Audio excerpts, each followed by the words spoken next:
세상의 구세주 예수 그리스도. 여러분, 사랑이라고 하는 단어가 God is love 굉장히 반복적으로 많이 나와서 제가 이 강해 설교를 준비하면서 이 4장 안에만 사랑자만 한번 이렇게 숫자를 세어봤더니 31번이나 나와요. 그러니까 엄청 사랑을 많이 강조하죠.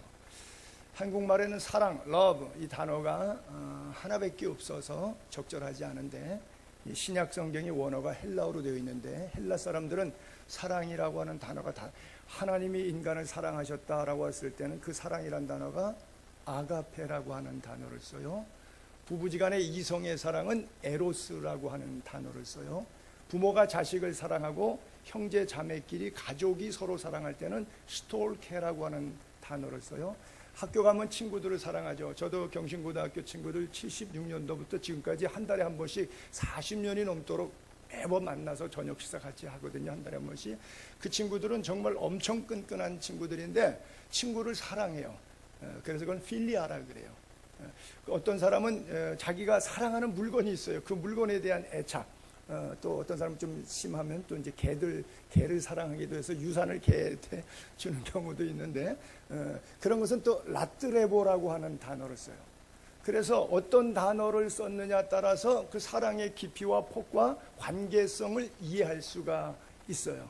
근데 이제 크게 말하면 우리들끼리 인간 사이에서는 아가페가 아니라 어떤 에로스적인 사랑이 될 수 있고요. 하나님이 인간을 사랑한 것은 아가페 사랑인데, 아가페 사랑은 이타적인 자기 희생의 사랑을 얘기하고, 에로스는 소유하려고 하는 이기적인 어떤 좀 심하게 나쁜 단어를 쓰자 그러면 욕망에 가까운 그런 사랑이라고 볼 수 있는데, 성경에 우리가 서로 사랑하라 사랑이라고 하는 단어를 쓸 때 사랑이라고 하는 단어가 뭐 스톨케, 필리아, 뭐 에로스 이런 단어가 아니라 아가페라고 하는 단어를 썼다는 데 문제가 있어요. 그러니까 그냥 한국말로 읽으면 사랑하라, 뭐 기독교에는 사랑의 정체성이니까 당연하지, 사랑하는 거 맞지 라고 이해하지만, 하나님이 우리에게 말씀하시는 사랑은 내가 내 아들 예수를 찢어 죽일 만큼 십자가의 보혈로 너를 구속해서 사랑했던 그런 사랑으로, 아가페의 사랑으로 너희가 사랑해라, 이렇게 말씀하고 있어요. 이거 현실적으로 가능하지 않은 정도의 사랑인데 끊임없이 31번이나 이 사랑을 4장 내에서 써 있을 정도로 주님은 우리에게 이런 사랑을 요구하고 계세요.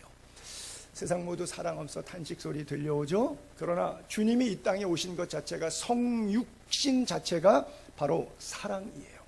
그래서 하나님이 하늘 보좌를 버리시고 아들의 몸으로 이 땅에 오셔서 우리 안에 피로 보혈로 내주하시는 거예요. 그리고 그것이 어떻게 알아지느냐? 성령을 통해서 인지되도록 나의 영이 나를 깨우쳐내는 것이고요. 그리고 우리에게 집요하게 요구하시는 것이 like this same, 똑같이 흉내내라, 똑같이 흉내내라, 이렇게 말씀하고 있어요. 하나님의 사랑을 흉내내는 우리 모두 될 수 있기를 바랍니다. 사람은 살아가면서 평생 둘 중에 하나의 갈등 구조 속에 살아가요. 하나님의 소리가 커지게 들리는 사람도 있고요, 세상의 소리에 짓눌리는 사람도 있어요. 그렇죠? 빛과 어두움이 나고 빛의 자녀처럼 또는 어두움의 자녀처럼 행할 수도 있고요, 우리는 생명을 택할 수도 있고 죽음의 길을 갈 수도 있어요. 어떤 길은 사람의 보기에 바르나 필경은 사망의 길이라고 했으니까요. 어떤 사람은 사랑하면서 살고 어떤 사람은 미워하면서 살 수도 있습니다. 주님이 가르쳐 주신 것은 둘 중에 어느 쪽을 택해야 될 것인지 너무나 자명하고 분명한데, 실제적으로 우리는 사탄의 요구에 따라서 우리를 육체의 정욕대로 방치하기 때문에 하나님이 원치 않고 사탄이 원하는 길을 택할 때가 많은 것이죠. 이게 영적인 혼돈이죠. 그리고 영적으로 분별하기 어려운 것이, 사탄도 방언합니다, 사탄도 예언합니다, 사탄도 병 고칩니다. 여러분, 무당이 병 못 고치면요 이미 장사 끝났습니다. 지금도 무당이 장사가 되는 이유는 병 나았기 때문이고요, 미아리 철학관에 지금도 점괘가 기가 막히게 맞춥니다. 안 맞으면 거기 왜 가요? 맞으니까 가는 것이죠. 그러니까 사탄도 그거 다 할 수 있어요. 그러니까 교회라고 하는 공간을 통해서 가짜 목사, 가짜 선교사들이 그런 일들을 벌이니까 하나님이 역사한다. 아니요, 안상홍이 하나님의 교회도, 이만희의 신천지 교회도 인원 엄청나고요. 부동산 재산 능력 엄청납니다. 그 많은 사람 다 은혜 받고 다 내놓은 거예요. 그 사람들이 다 감동받고 다 내놓은 거예요. 그렇기 때문에 하나님의 사람뿐 아니라 사탄의 사람도 이 땅에서 역사할 때 소리가 있는데 그 소리에 반응해서 그것을 은혜라고 해서 그런 삶을 따라가도록 만드는 영적인 혼탁한 시대에 살아가요. 그러면 하나님의 영인지 아닌지를 무엇으로 구분하느냐라고 할 때 우리가 요한일서 4장 1절에 강의할 때 이렇게 시작했죠. 4장 1절부터 사랑하는 자들아 영을 다 믿지 말고 오직 영들이 하나님께 속했나 안 속했나 분별해라. 많은 거짓 선지자가 세상에 나왔다. 그러면 하나님께 속한 것인지 안 속한 것인지를 오늘 본문은 그걸 시작하는 12절 13절 본문 여러분 언제든지 어느 때나 하나님을 본 사람이 없어요.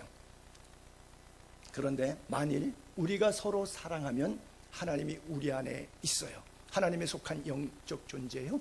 그의 사랑이 우리 안에 온전히 이루어져 있기 때문에 그래요.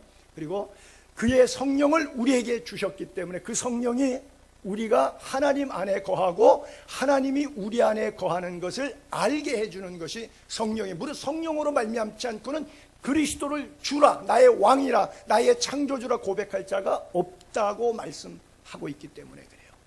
그래서 우리가 하나님의 자녀라고 하는 것에 대한 성령의 사랑의 기름 부음에 대한 증거는 결정적인 증거는 뭐냐?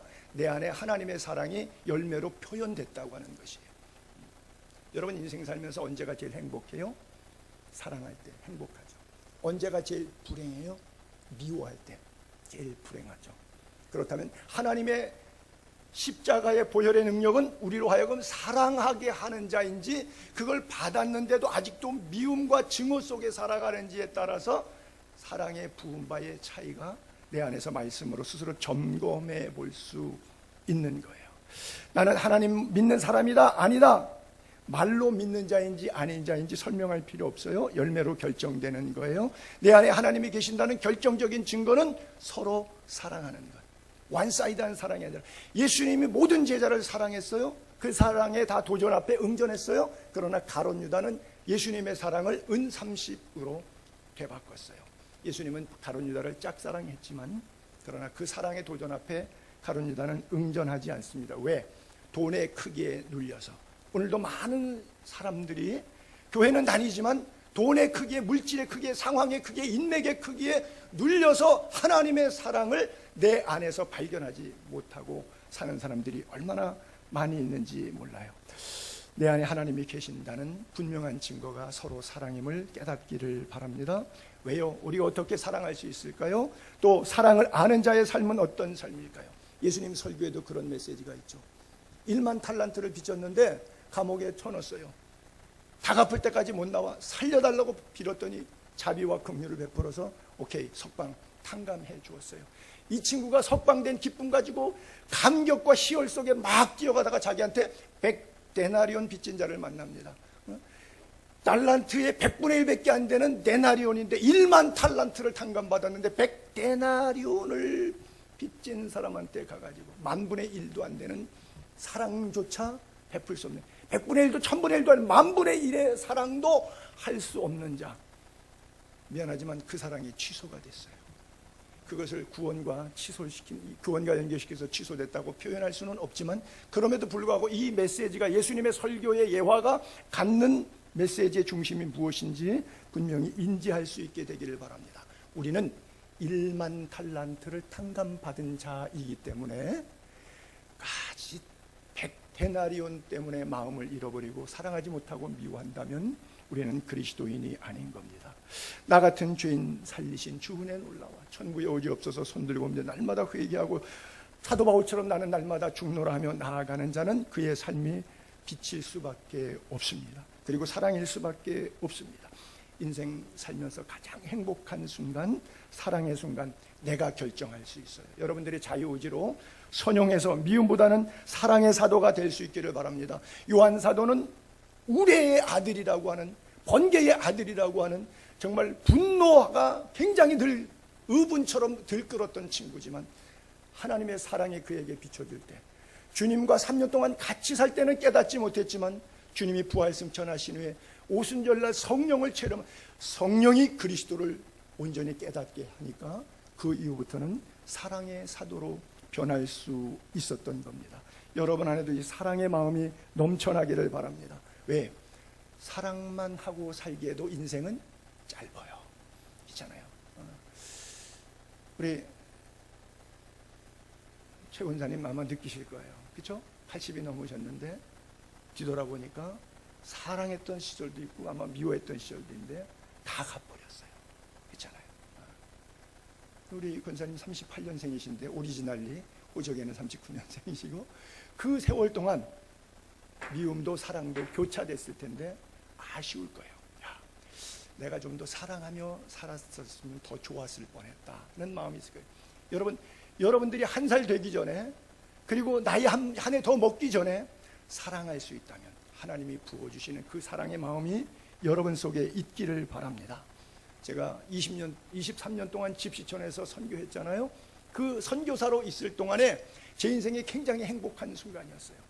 여러분, 제가 만 26세에 선교사로 나가서 만 49세, 50세에 돌아왔거든요.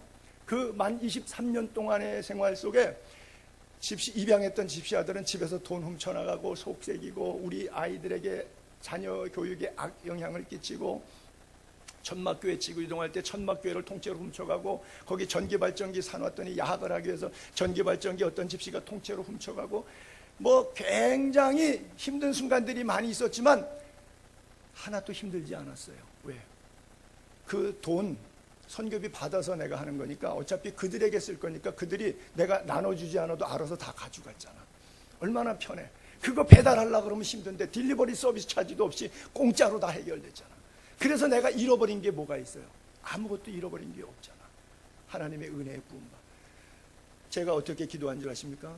그 천막 훔쳐가고 교회 용품들 훔쳐가고 전기발전기 훔쳐가면 그게 다 뭐예요? 성도들이 헌금으로 모아진 성물이잖아요. 하나님 성물이 간 곳마다 하나님의 성령의 역사가 임하게 하옵소서. 할렐루야.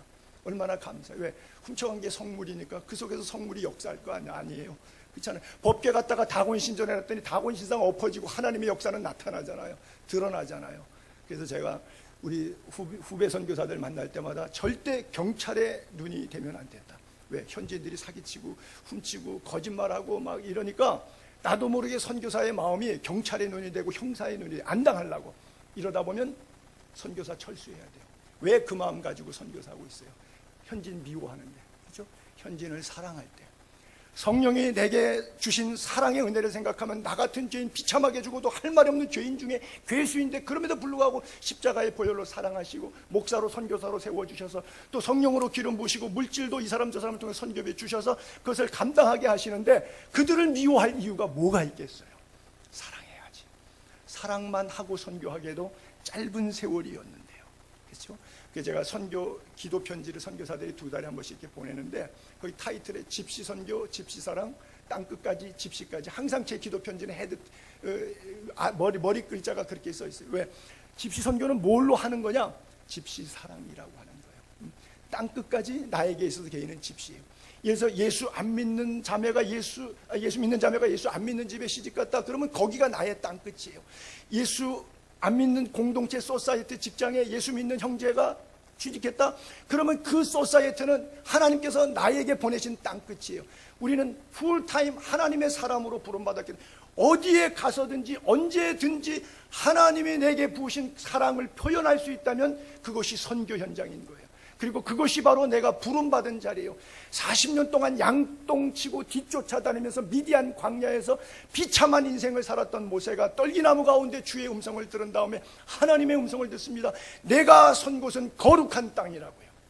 한 번도 그 땅을 거룩하게 생각하지 않았지만 주님께서 모세의 40년 미디안 생활을 거룩한 땅으로 인도하심이었다고 그래요. 내가 살아가는 모든 삶의 현장에 내 마음에 들지 않지만 그것이 바로 하나님이 나를 정결케 하시고 나를 새롭게 하시고 내게 힘과 능력, 은혜 주시기 위해서 베풀어 주셨던 하나님의 백그라운드예요. 나를 훈련시키시는, 겸손케 하시는, 그리고 더 성숙케 하시는 하나님의 말씀의 터전이라고 하는 거예요. 이 말씀의 필드에서 외양간에 나온 소처럼 자유롭게 뛰놀 수 있는 은혜가 저와 여러분 속에 있기를 바랍니다. 본문 14절, 15절, 16절에 그래서 아버지가 아들을 이 땅 세상에 구세주로 보내신 것을 우리가 봤다, 또 증언한다. 누구든지 예수를 하나님의 아들이라 시인하면 하나님이 그 안에 거하시고 그도 하나님 안에 거하느니라. 하나님이 우리를 사랑하시는 사랑을 우리가 알고 믿었노니 하나님은 사랑이시라. 사랑 안에 거하는 자는 하나님 안에 거하는 거고, 하나님도 그 사람 안에 계신다, 임재하신다, 이렇게 말씀하고 있어요. 지금 사도 요한은 세상의 구주, 구세주의 사랑 이야기, 엄청난 메시지를 하고 있는데요, 제가 구세주라고 하는 글자를 이렇게 써 올려봤어요. 구할 구자, 세상 세자, 임금 주자를 썼어요. 세상을 구하는 왕이라는 거예요. 그렇죠? 이스라엘 말로 메시아라고 그러죠. 세이비어, 우리들의 구세주라고 그래요. 그 십자가의 사랑이 너무나 엄청난, 과거의 모든 죄를 용서하시고 현재 오늘 우리들의 삶을 이끌어 주시고, 우리가 생명 다하는 순간, 우리의 코끝에 호흡이 멈추는 그 순간 하나님께서 천국으로 우리를 인도해 주셔서 주의 자녀 삼으시고 하늘 시민권자로 살아가게 하신다고 합니다. 과거와 현재와 미래의 완벽한 구원의 은혜를 우리에게 베푸시는 이가 하나님이신 줄로 믿기를 바랍니다. 여러분, 근데 설교를 듣고 말로 고백하고 뭐 설교 한두 번 듣습니까? 굉장히 평범할 때, 이렇게 편안할 때는 표시가 안 나요. 베드로가 그랬어요. 얘들아, 내가 누군 줄 아니? 주는 그리스도시요 살아계신 하나님의 아들입니다. 얼마나 멋있게 말해요. 평범할 때는 예배 생활 괜찮아요. 근데 엄청난 환난과 역경과 시련이 닥쳐옵니다. 왜요? 예수님께서 겟세마네 동산에서 로마 군인에게 잡혀갖고 가야바의 법정에 끌려갑니다. 그때 옆에 여종이 묻습니다. 너도 갈릴리 사람이지, 예수와 함께 있었지, 네 말투가 보니까 사투리가 그러네, 너도 나사렛 예수 같은 패지. 그때 뭐라 그래요? 부인하죠? 맹세하죠? 저주하죠. 편안할 때는 주님을 잘 믿고 교회 생활, 신앙 생활할 때 괜찮아요. 표시가 전혀 안 나요. 정말 마지막 때 주께서 부르실 때, 주께서 호령과 천사장의 소리와 하나님의 나팔로 친히 하늘로 쫓아 강림하실 것 같은 그런 상황이, 말세의 상황이 전개될 때, 정말 한 사람 예배자를 찾으실 때, 그 예배자리에 서서 무슨 소리 하는 거야? 그 여종에게 주는 그리스도시요 살아계신 하나님의 아들이야, 너도 예수 믿어야 돼 라고 왜 말하지 못했을까요? 상상을 해보세요. 당연히 어떻게 말해야 돼요? 나 몰라 예수. 3년 뒤에, 3년 쫓아낸, 3년 예수 믿은, 3년 동안 예수님의 설교 듣고 기적을 보고 무리를 걸었던, 오병이어 기적을 경험했던 자가 할 수 있는 말이 이겁니까? 하나님이 부어주신 그 십자가의 사랑의 은혜를 깨닫지 못하니까 난 몰라, 십자가를 거부하는 거예요. 오늘도 이 예배가 무슨 예배예요? 하나님 앞에 번제로 각을 떠서 희생제물로 드리는 것이, 번제가 바로 예배에 있던 것처럼 살아있는 예배, 여러분들의 중심 속에 영과 진리로 온몸으로 하나님께 나아가는 예배가 될 수 있기를 바랍니다. 목사가 설교하러 교회 나왔다 그러면 이미 이건 끝난 겁니다. 여러분들이 예배 끝난 다음에 뭐 어떤 누구 만나고 어떤 행사를 계획하고 뭘 전달하고 이 생각 속에 교회 나오셨다면 이미 그 예배는 여러분들은 드렸는데 가인처럼 하나님은 안이 받으신 예배입니다. 그렇죠? 하나님께 영과 진리로 나아가야지. 여러분 앞에 설교하고 월급 받고 헌금 걷어서 이 교회를 운영하기 위해서 나왔다 그러면 이것은 짝퉁 목사이고 거짓 선지자이고, 사도 요한이 그렇게 원치 않았던 거짓 사도들 가운데 하나일 수 있습니다. 여러분, 평소가 아니라 위기 상황 속에서도 여러분들의 믿음, 하나님에 대한 사랑 잃지 않고 그 사랑 때문에 이웃 사랑을 잃지 않게 되기를 바랍니다. 요한일서 4장 19절 본문에 보게 되면 4장 10절에도 같은 표현이 나와 있는데요, 우리가 사랑하면 그가 먼저 우리를 사랑했기 때문이라고 그러죠.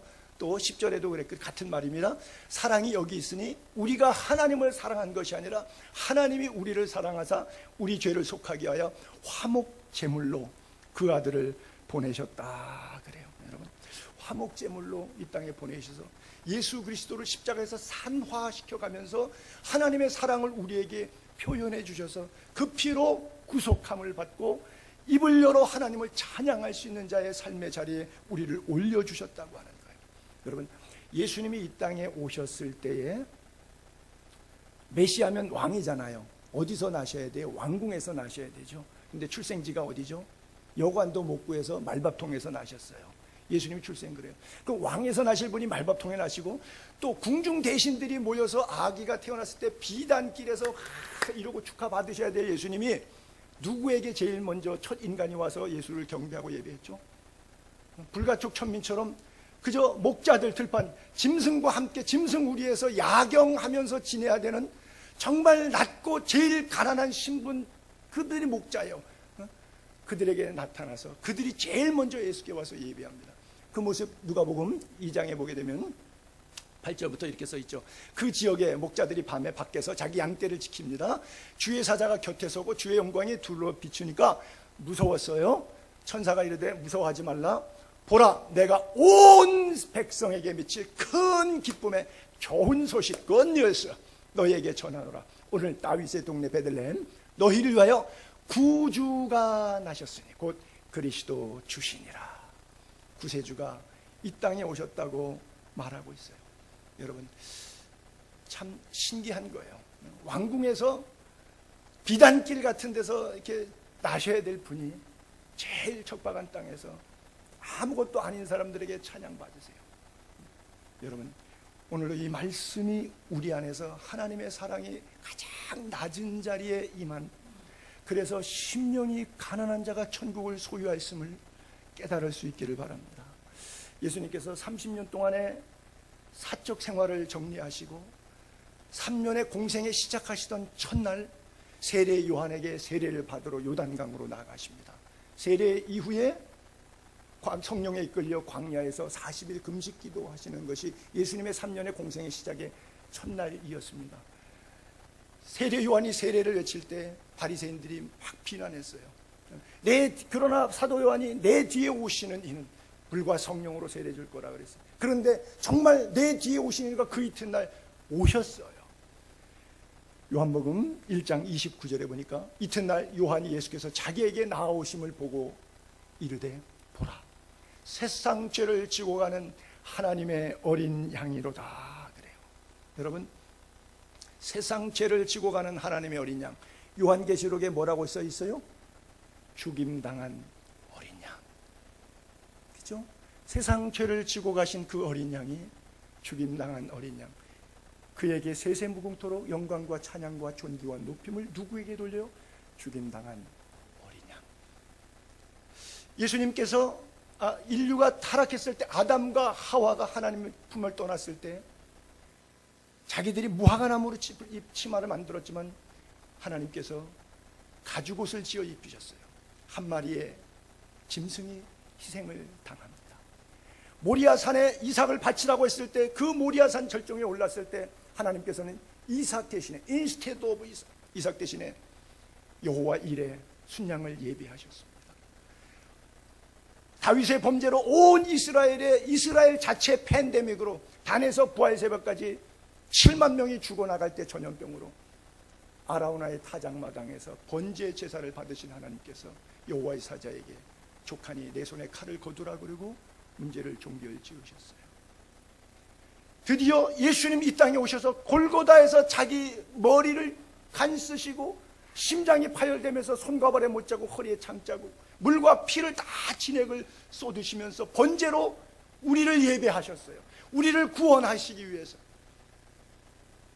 영원한 세상의 구주로 그분의 희생을 통해서 우리가 십자가의 보혈로 구속함을 받았어요. 그래서 우리의 입에는 주님을 찬양해. 구속함을 받은 우리 어찌 찬양 안 할까? 날마다 우리 입술에 우리를 구속하신 세상의 구주이신 주님을 찬양하는 자의 삶에 살아가는 거예요. 여러분, 그것을 지식적으로 이해하는 것이 아니라 삶 속에서 주님을 만나고 임재를 경험할 수 있게 되기를 바랍니다. 예수님이 사마리아를 통과할 때 사마리아 여인에게 말씀했습니다. 이 여인이 예수를 경험하고 예수를 만난 다음에 마을로 뛰어들어갔습니다. 아시다시피 남편 5이 있었는데 갈아치웠고 지금 6번째 있는데 만족이 없는 삶 가운데 이웃사람 만나는 대인 기피증 때문에 낮 12시에 몰래 물들어 온 여인이었습니다. 그 여인이 예수를 만난 다음에 마을로 뛰어가서 대인 기피증 환자가 모든 사람들에게 내가 메시아를 만났다고 복음을 증거하는 그 마을 지역 교회 사마리아 교회 여전도사님 역할을 했어요. 예수님께서 이틀을 더 머무시게 되셨습니다. 그리고 마을에서 복음의 잔치를 열으셨습니다. 마을 사람들이 다 주님을 경험하게 됩니다. 나는 다 여러분들이 설교를 통해서가 아니라 하나님의 성령의 임재를 통해서 주님을 경험할 수 있게 되기를 바랍니다.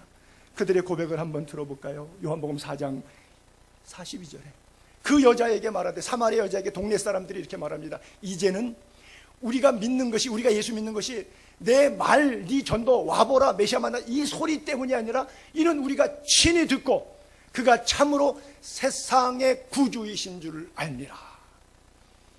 경험하게 되기를 바랍니다. 하나님께서 여러분 속에 성령을 부으셔서 예수 그리스도가 세상의 구주인 것을 지식적으로 깨닫는 게 아니라 영적으로 체험할 수 있게 되기를 정말 축복합니다. 여러분, 예수님이 초림에 처음 오셨을 때, 지금은 이제 가셨는데 다시 오신다고 약속한, 초림에 오셨을 때는 딱 하나만 갖고 오신 거예요. 사랑만 갖고 오셨어요. 그래서 예수님의 권세는 가장 강력한 권세인데 버릴 권세라는 거예요. 어떤 극악무도한 죄도 다 예수 앞에 나오면 용서하시고 무조건 끌어안으시고 사랑하는 거예요. 탕부 아버지처럼 무조건 그 아들이 잘잘못을 따지지 않고 무조건 돌아오기만 하면, 돌아오라 돌아오기만 하면 하나님께서 다 용서해요. 왜? 초림의 주님은 사랑밖에 없으니까 할 게 사랑밖에 없어요. 가진 능력이 사랑밖에 없어요. 그런데 그 주님이 다시 오십니다. 그때는 죄송하지만 사랑은 1%도 안 가지고 놓고 오십니다. 그때는 버릴 권세가 아니에요. 심판할 권세만 가지고 오십니다. 예수 믿고 중생에서 구원받은 이후에 주 앞에 개인적으로 내가 역사적인 개인의 종말을 맞던 주님이 다시 오셔서 역사적 종말을 맞던 주님 다시 그 만나는 순간까지, 예수 믿기 전에는 불문가지지만 예수 믿은 이후에 내가 돈을 어떻게 썼는지, 시간을 어떻게 관리했는지, 건강을 어디다가 썼는지, 물질을 어떻게 사용했는지, 취미 오랑 내 삶의 모든 영역에 첫 번째가 first 우선순위가 하나님의 영광이었는지, 나를 예배했는지 하나님을 예배했는지, 이것을 카운트 하실 겁니다. 그래서 주님께서 그 카운트에 맞는 상급으로 각자에게 심판하실 거예요. 여러분, 요한복음 12장 44절에 예수께서 이르시되 나를 믿는 자는 나를 보내신 하나님 믿는 것과 셈이고, 나를 보는 자는 나를 보내신 하나님 보는 것과 셈이다. 왜? 나는 빛으로 세상에 왔다. 무릇 나를 믿는 자는 어둠에 거하지 않게 하려 한다. 사람이 내 말을 듣고 지키지 아니할지라도. 바리새인들 서기관들 다 잘 안 지켰잖아요. 예수님 말 듣고. 그래도 내가 그를 심판하지 않는다 그래요. 왜? 사랑만 갖고 오셨으니. 내가 온 것은 세상을 심판하려고 오신 게, 이게 초림, 세상을 구원하려 오셨다 그래요. 그래서 어떤 죄도 주 앞에 오면 용서 안 받습니다. 우리가 너 그렇게 극악무도한 죄 용서받으지, 아니요, 그런 것도 없습니다. 첫 번째는 사랑만 갖고 오셨기 때문에, 두 번째 오실 때는 심판의 권세만 갖고 오시니까, 그 과정 속에 요한이 끊임없이 오늘의 메시지 본문을 통해서 말씀하시는 게 뭐예요? 하나님 안에 거하는 자는 서로 사랑한다. 하나님 안에 거하는 자의 기준과 종착역은 바로 사랑이라고 하는 단어로 명백하게 우리에게 집어주고 있는 거예요.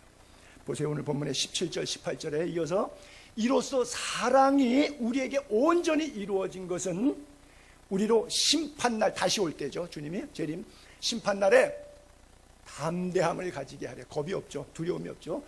주께서 그러하심과 같이 우리도 세상에서 그러하다. 사랑 안에 두려움이 없고, 온전한 사랑은 두려움을 내쫓기 때문에, 왜? 두려우면 형벌이 있으니까 두려운 거죠. 두려워하는 자는 사랑 안에서 온전히 이루지 못한 자라고 말씀하고 있어요. 여러분, 빛이 공간에 들어오면 어두움은 자동 소멸입니다. 그렇잖아요. 빛이 들어왔는데 어떻게 어두움이 존재하겠어요? 여호와의 영광의 빛이, 하나님의 사랑의 빛이 내 안에 오면 내가 아무리 어두움 속에 헤매던 사람이라고 할지라도 내 안에 비춰지는 그 빛은 나의 어두움을 내어 쫓게 되어 있어요. 왜? 내 능력으로 나가는 것이 아니라 빛의 능력으로 어두움은 자동 사라지는 거예요. 이 은혜를 경험할 수 있기를 바랍니다. 두려움이라는 게 뭐예요? 내가 나쁜 일이 생기지 않을까 하는 걱정 때문에 움츠려드는 것이 두려움 아닙니까? 우리에게 가장 큰 두려움은 뭐예요?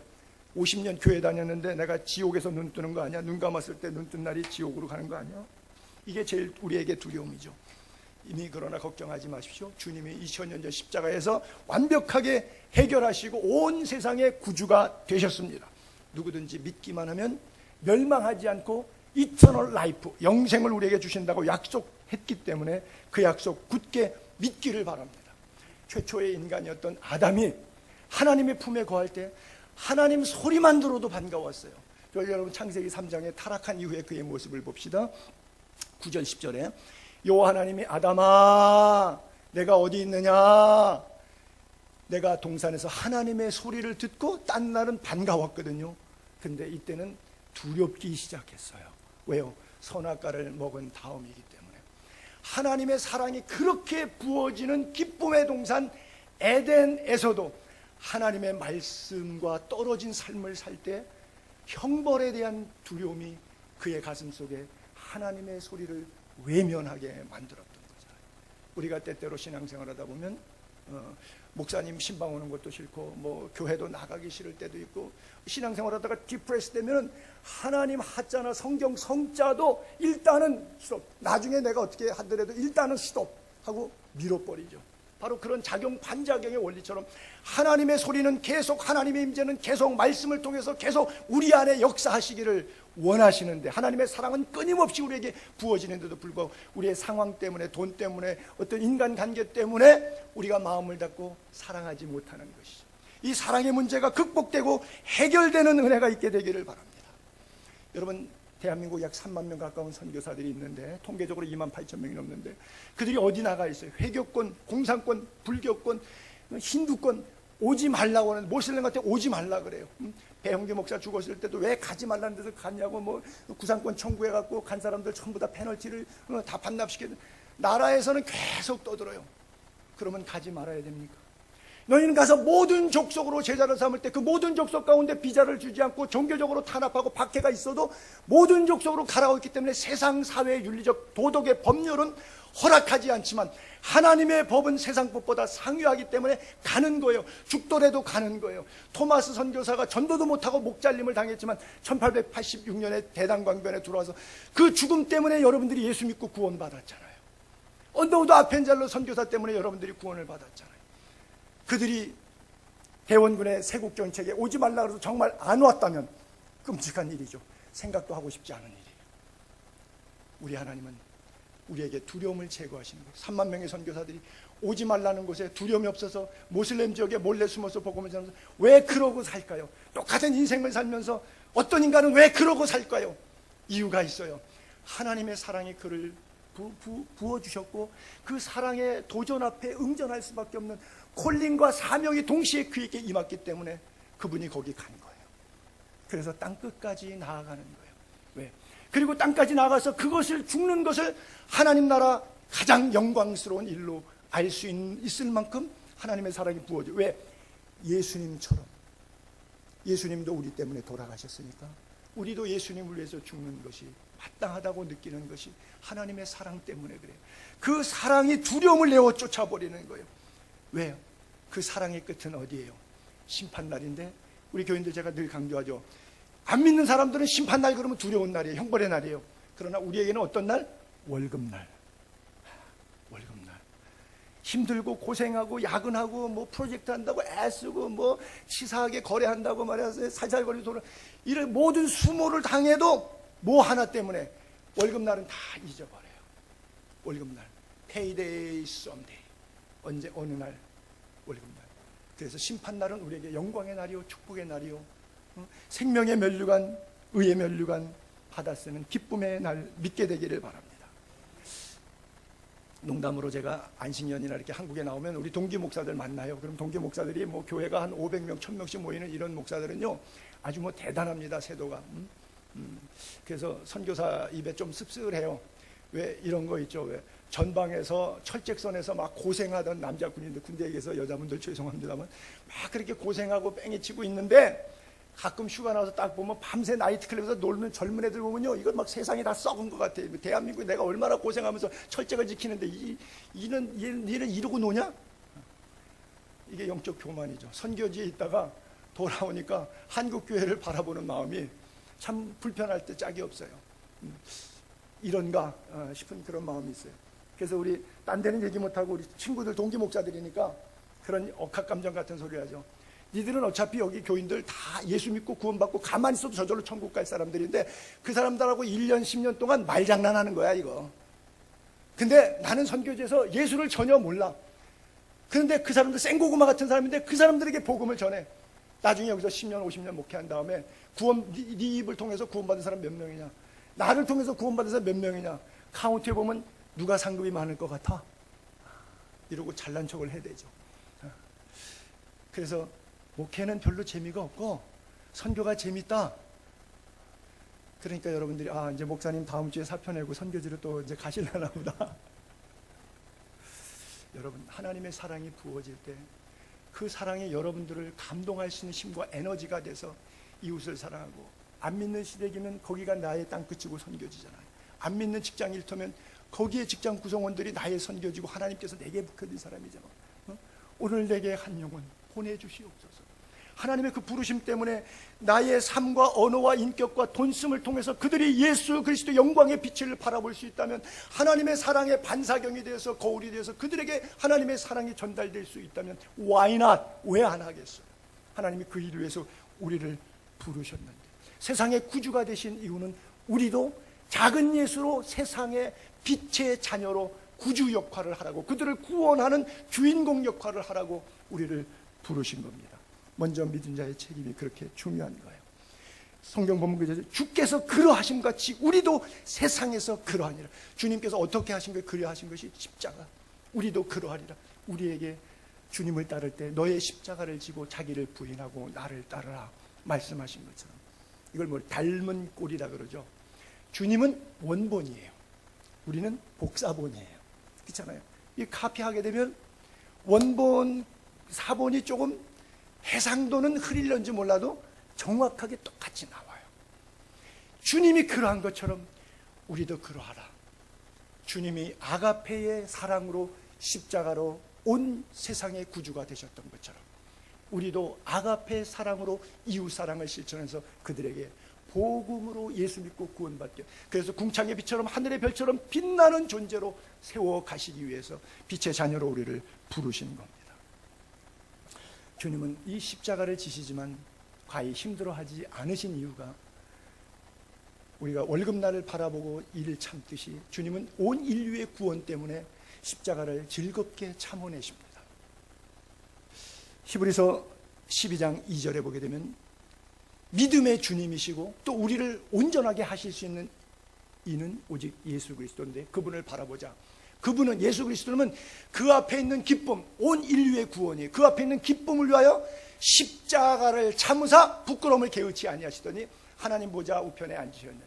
우리도 똑같이 주변에 하나님의 사랑을 통해서 주변에 하나님을 인식하게 하는 기쁨, 생명 얻는 기쁨을 위해서 여러분들에게 주어지는 가정과 일터 속에서의 잔잔한 십자가, 자기 부인, 이것을 통해서 비록 부끄럽고 자존심 상하고 수치스럽기도 하지만 그럼에도 불구하고 하나님 보좌 우편에 앉을 때까지 그 길을 계속 가시기 바랍니다. Don't stop. 멈추지 마시고, Never give up. 포기하지 마시고 끝까지 keep going. 걸어가시고 또 걸으시고 걸어가게 되기를 바랍니다. 그래요. 마지막 날에 하늘에서 오른쪽 왼쪽 양과 염소를 가르듯이 흙에 속한 자의 영, 하늘에 속한 자의 영으로 우리를 가르칠 겁니다. 부활장인 고린도전서 15장 14절부터 보면, 무릇 흙에 속한 자들은 흙에 속한 자와 same, 하늘에 속한 자들은 하늘에 속한 이와 same. 그렇죠? 우리가 흙에 속한 자 형상을 지금 입고 있잖아요. 육시 안에 있잖아요. 또한 하늘에 속한 이 하나님이죠. 하늘에 속한 이의 형상을, 하나님의 형상을 입으리라. 형제들아, 내가 이것을 말한다. 혈과 육은 하나님 나라를 이어받을 수 없고 또 썩는 것은 썩지 아니할 것을 유업으로 받지 못하느니라. 그래요. 에덴 동산에서 인간을 지으실 때 우리가 우리의 모양대로 사람을 만들자 하시고 하나님의 형상대로 사람을 만드셨어요. 그런데 타락해서 하나님의 형상을 잃어버렸어요. 잃어버린 하나님의 형상, 하늘에 속한 이의 형상을 회복하는 은혜가 있기를 바랍니다. 그렇죠? 하나님을 믿고 하나님 사랑 안에 거하는 자, 하나님의 형상이 회복되면 그는 하나님의 사랑 때문에 심판이 기쁜 날이 되는 거예요. 그러나 불순종하고 말씀을 떠난 사람들에게는 두려운 날, 형벌의 날이라 그러는데 그 형벌이라고 하는 단어의 헬라어에는 꼴라신이라고 써 있거든요. 천국은 파라디수라고 써 있어요. 영어에서 파라다이스라 그러는데 파라디수라고 써 있고, 지옥은 꼴라시라고 써 있는데 이 형벌이라고 하는 단어가 바로 지옥이라는 단어예요. 무슨 뜻이냐? 이미 마음속에 미움을 가지고 사는 사람은 마음이 지옥이라는 뜻입니다. 그 자체가 이미 형벌이에요. 마음에 사랑하는 자는 이미 마음에 천국을 소유하고, 그 자체가 축복이고 은혜인 거예요. 여러분 마음이 천국 되기를 바랍니다. 두려움 없는, 형벌이 없는 신앙이 될 수 있기를 바랍니다. 제가 어렸을 때 주일학교 다니니까 선생님이 가르친 그런 찬송가가 있었는데, 심판은 나에게 없네, 주의 피로 내 죄 가리네, 예수님 날 위해 돌아가셨으니 심판은 나에게 없네. 그런 노래가 있는데 지금도 초등학교 때 불렀던 것이 한갑이 돼도 기억이 나네요. 여러분에게 심판이 없음 믿게 되기를 바라고요. 그 심판 상급받는 날인 줄로 믿게 되기를 바랍니다. 하나님을 사랑하고 하나님의 사랑을 실천하는 자. 왜요? 우리는 땅에 발을 디디고 있지만, 그러나 성령의 보호하심을 통해서 구름 타고 오시는 예수님처럼 그와 같이 우리는 하나님 안에 천국 시민으로 이 땅을 살아가고 있는 거예요. 그래서 세상의 법과 하나님 나라의 법이 충돌할 때 우리는 세상의 법을 놓고 하나님 나라 법을 택할 수밖에 없는 거예요. 빌립보서 3장 20절에 그러죠.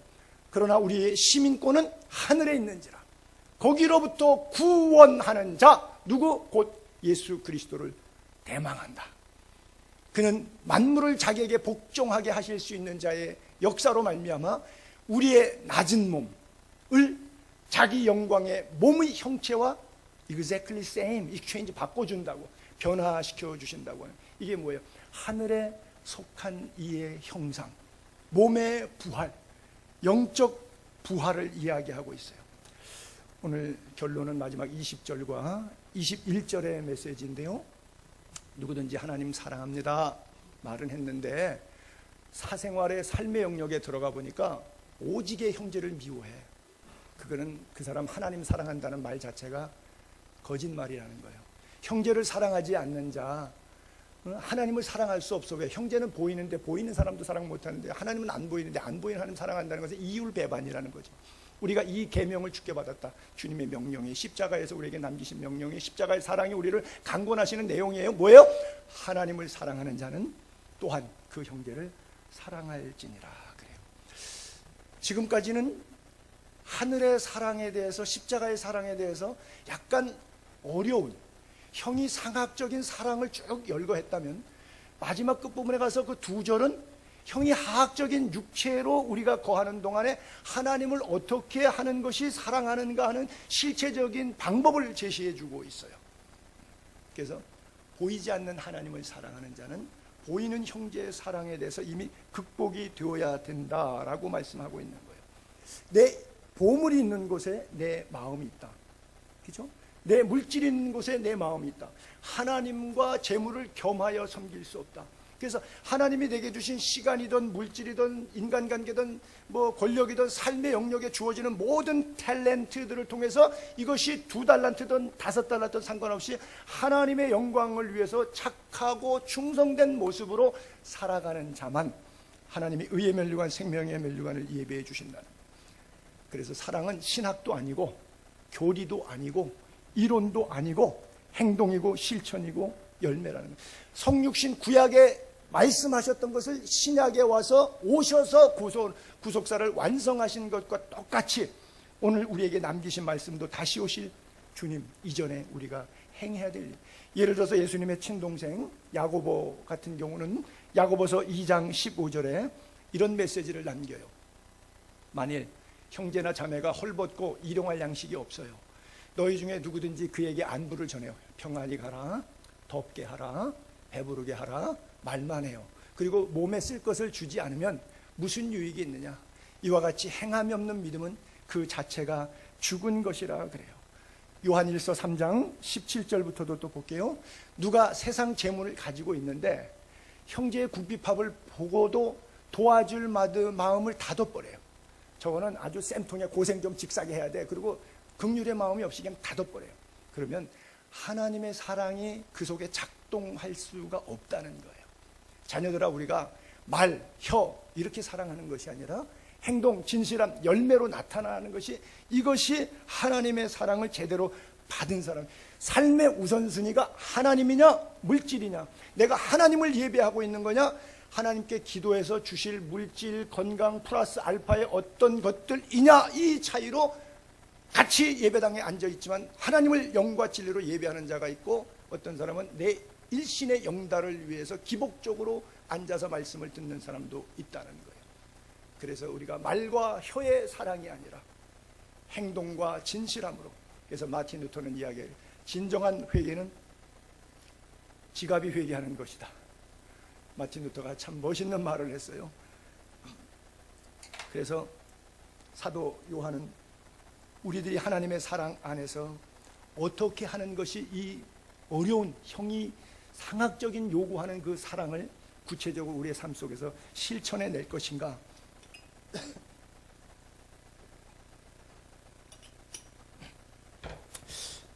한 번은 부자 청년이 예수님께 찾아와서 내가 어떻게 하여야 영생을 얻습니까? 율법을 얘기하니까 나 다 지켰습니다.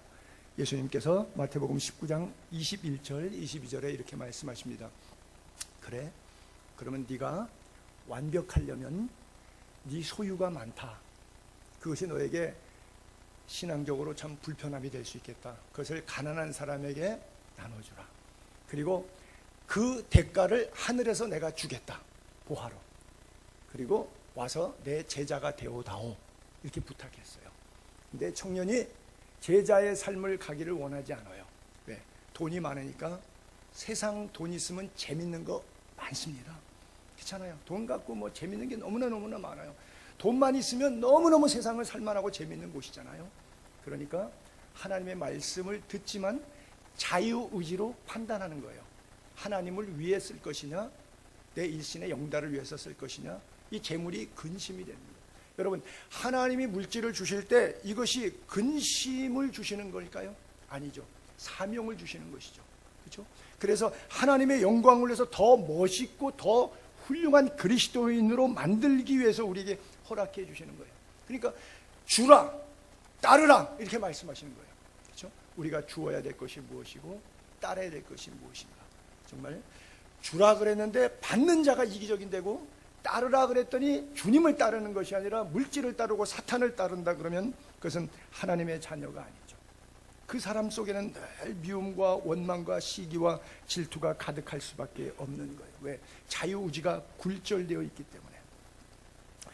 한 사람이 예수님께 찾아왔어요. 아버지가 돌아가셨는데 유산을 형이 다 먹어버리고 동생에게 조금 뭐 주둥둥 마는둥 그래. 근데 이 형이 예수를 믿으니까 예수님께 찾아가서 내 말은 안 듣지만 예수님이 말씀하시면 들을 겁니다. 예수님, 우리 형한테 재산 정직하게 분배하라고 유산 좀 나눠주세요. 이렇게 부탁을 했습니다. 이 부탁을 들은 예수님께서 누가복음 12장 14절에 이르시되 이 사람아, 누가 나를 너희의 재판장이나 돈 몇 푼 물건 나누는 자로 세웠느냐. 나 그런 사람 아니다. 그들에게 이르시되 삼가 모든 탐심을 물리치라. 왜? 탐심 자체가 우상숭배가 되기 때문에. 사람의 생명이 그 소유가 1억이냐 10억이냐 100만 원이나 1000만 원이냐 소유의 다소 차이에 있지 않다. 근데 현실적으로는 물질의 다소 차이에 우리가 넘어가죠. 그래서 그것 때문에 믿음이 흔들리고 우울증 걸리고 뭐 자살하고 살해하고 미움 속에 살아갈 때가 많이 있죠. 여러분, 물질에 흔들리지 않고 물질을 뛰어넘는 은혜가 있기를 바랍니다. 고린도 교회가 그렇게 신실하고, 고린도서 12장이 은사장이죠. 9가지 신령한 은사들이 쫙 나오는데 13장 사랑장 넘어가기 바로 직전에 12장 마지막 절, 한번 고린도전서 12장 31절 마지막 절 볼게요. 그 은사가 많지만 결국 사랑장으로 연결되는데, 너희는 더욱 큰 은사를 사모해라.